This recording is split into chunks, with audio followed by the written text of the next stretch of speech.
দাউ দাউ করে জ্বলছে আগুন। আশপাশের চারদিকে কালো ধোঁয়া দিয়ে ভরে গেছে। সেগুন বাগিচার সচিবালয়ে ৭ নম্বর বিল্ডিংয়ে। ফায়ার সার্ভিস বলে রাত ১টা ৫৪ মিনিটে তারা এখানে এসেছে। তাদের সাথে ৮টি দল কাজ করছে। আরও বিপর্যয় হলে আরও ১০টি ইউনিট ফায়ার সার্ভিসের সচিবালয়ে এসে কাজ করছে। একটা সাধারণ জায়গায় আগুন লাগলে যে ব্যবহারটা করি সেই ব্যবহারটা যদি বাংলাদেশ সচিবালয়ের ক্ষেত্রেও করি তাহলে তো অবশ্যই প্রশ্ন থেকে যায়। ফায়ার সার্ভিসের এত ল্যাডার, এত গাড়ি, এত প্রযুক্তি থেকে লাভ কি? যদি এত বড় বাংলাদেশের একটা হৃৎপিণ্ড ফুলে যাচ্ছে, এটা যদি নিয়ন্ত্রণে নামতে না পারে। একটা ফায়ার সার্ভিস থেকে আগুন ধরা নিবাচ্ছে, সেটাও বন্ধ করে দিচ্ছে। আগুন নিবানোর যে একটা তৎপরতা, যে একটা কার্যক্রম, এটা আমরা ফায়ার সার্ভিসের ভিতরে আমরা দেখতে পাই নাই। প্রশাসন তো অবশ্যই ব্যর্থ, ফায়ার সার্ভিসেও ব্যর্থ, এবং এই আজকে আগুন লাগানোর পিছনে রাষ্ট্রের যে ফুসফুস যাকে বলা হয়, যে সচিবালয় যেখান থেকে রাষ্ট্র পরিচালিত হয়, এই রাষ্ট্রের এই গুরুত্বপূর্ণ স্থাপনায় আগুন লাগার পিছনে অবশ্যই গভীর ষড়যন্ত্র কাজ করছে। আমাদের দেশের জন্য কারাই ষড়যন্ত্র করতে আছে।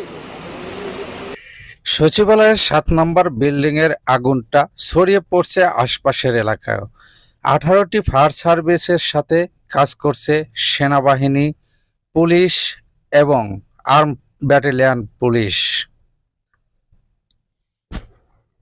শর্ট সার্কিট হতে পারে, এটা তো হয়তো পরে বোঝা যাবে। ফায়ার সার্ভিস তো কাজ করছে, আমাদের যৌথ বাহিনী আছে ভিতরে, রমনার উপ পুলিশ কমিশনার আছেন, তার নেতৃত্বে পুলিশের টিম আছে।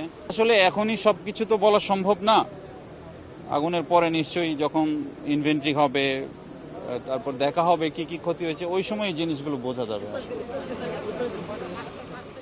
এদিকে সচিবালয়ে ফায়ার সার্ভিসের এক কর্মী আগুন নেভাতে এসে ট্রাক চাপায় আহত হয়।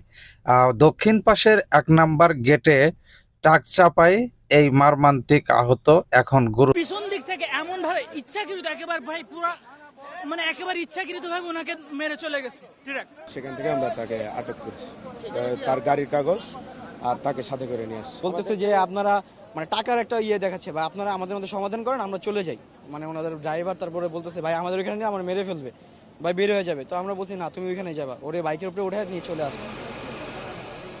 প্রাথমিকভাবে জানা যায় নাই সচিবালয়ের ৭ নম্বর বিল্ডিংয়ের আগুন লাগার কারণ। সোহেল রানা, সত্যের পথের টিভি, ঢাকা সচিবালয়।